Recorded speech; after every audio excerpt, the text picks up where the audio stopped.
We'll start off with the Class 4 contest, 1650. This is race number 6. The field headed by More Than Enough, who was a winner over course and distance in this class. 2 starts back. Beaten favourite, though, last time out. Sincere Boy takes the drop-in class. Into this grade for the first time. Goes up in trip. Seaweed Fortune, they switch the blinkers for the visor.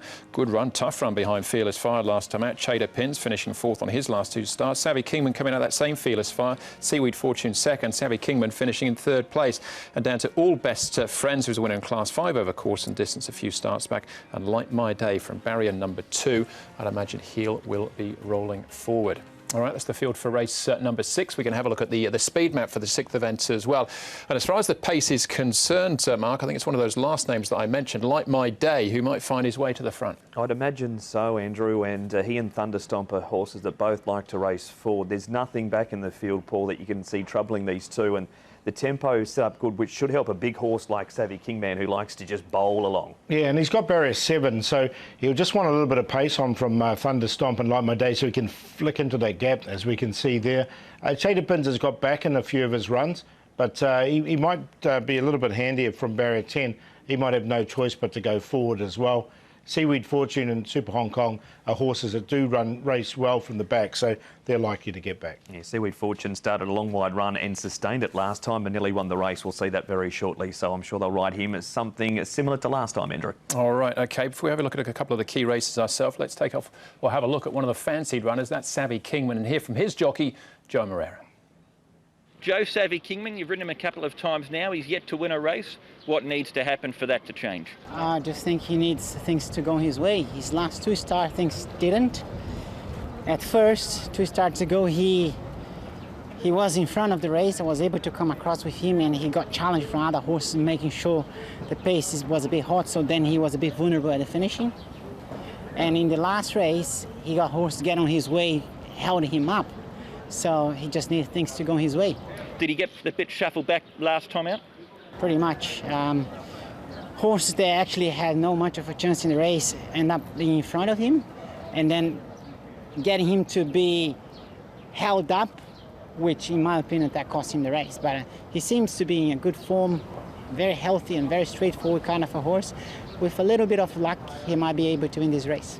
So last time out he got shuffled back, but he still recovered well enough to get home for a placing. Would you like him to be up on the pace, or could you ride him further back? As I said, he got held up, and then he finished the race. Not actually at the 600 meters, looks like he wasn't going anywhere, but he finished the race very strong. So he just needs to have the same kind of acceleration at the finishing. Being on the pace, being linear at the back, I don't think that matters very much. I think he just needs to have a smooth run through. If he's able to get a clear run from the 500 meters ahead, I think he's going to be very hard to beat. There you go, very hard to beat then, Mark. That's a pretty good summary then from Joe Moreira. But Seaweed Fortune had a tough run. He did really well, and he finished in front of him as well. He did come out around him too, Seaweed Fortune, and as we saw in that replay, he was hard-ridden at the top of the hill and kept coming. Not a lot went right for Savvy Kingman, Paul, but that's been the case recently for him. He's been beaten favourite at his last 2 starts. I actually thought Seaweed Fortune, with his high speed late, might get him again here. Well, the thing is, the horse Savvy Kingman is a real momentum horse, and you can see he was stopped in his tracks a couple of times. He's a big horse. He needs to get a clear run. If he gets a clear run, he would have definitely finished in front of Seaweed Fortune, I've got no doubt there. And Seaweed Fortune's drawn 11, so he will be behind him once again. Interesting to see how that plays out then. Let's have a look at a couple of the others. Ming Warrior, More Than Enough, and Thunderstomp, one of our likely leaders, Paul. But Ming Warrior, this was a huge run from him, and certainly, or easily, his best effort so far. Yeah, this is his 7th start, and he's got barrier number 1. He really got out into the clear and rolled home nicely there for 4th, and it was a good run from him. So of these 3, he's probably the one that I'd like the best. Got More Than Enough in. I know he was a little bit disappointing in that race and faded, but he's been back to the trials. I just want to see Ming Warrior do that again and make sure it wasn't a one-off, but it was a very good run. It was. All right, we'll keep moving then. Other horses to take note of, Mark. Well, here's Thunderstomp once more, and again in a very similar position we've seen for home, but Chater Pins still a maiden after 9, but he's been 4th on his last 2. He's an improving type, Chater Pins. Can't have Thunderstomp. He and Like My Day are likely to get out with leads, and I think both of them will be vulnerable late. And horses from the back can get into it. Thus, Seaweed Fortune. Chater Pins, Paul has run 4th behind Far and Good Luck at his last 2.